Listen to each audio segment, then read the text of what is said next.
Happy Wednesday, St. Paul's. It is another week of Miss Katie's Reading Corner. We have our light on today, and that helps us remind ourselves that even though we are not together, we are still in God's grace and we are all still in one community. So today's story is about Abraham. And so this one is called Abraham Trusts God. Abraham was sad because he and his wife had no children.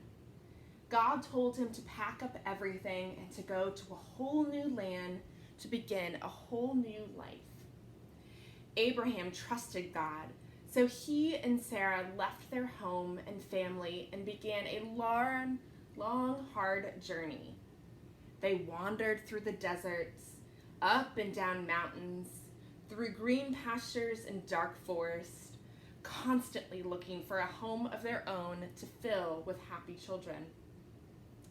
They wandered for so many years that they grew too old to have babies. One night, God said, "I am giving this land to you and your children and your children's children." "God, you must be joking. Sarah and I are too old to have children," Abraham said, stroking his long white beard. "Trust me, my child," God replied. "Look at the stars in the sky. Your children and your children's children will be as many as those stars." Abraham thought, how can that be? But then he remembered that God always keeps his promises, and so Abraham trusted God. Then God smiled and said, "I will bless you and your children so you can be a blessing to all the people in the world." So we are going to put our hands together and we're going to say our prayer. Dear God, help me to be a blessing to others. Now let's say that again. We're going to say it one more time together. Dear God, help me to be a blessing to others. Now we're going to end our time together with our children's creed and children's prayer. So putting those hands together once more. I believe in God above. I believe in Jesus' love.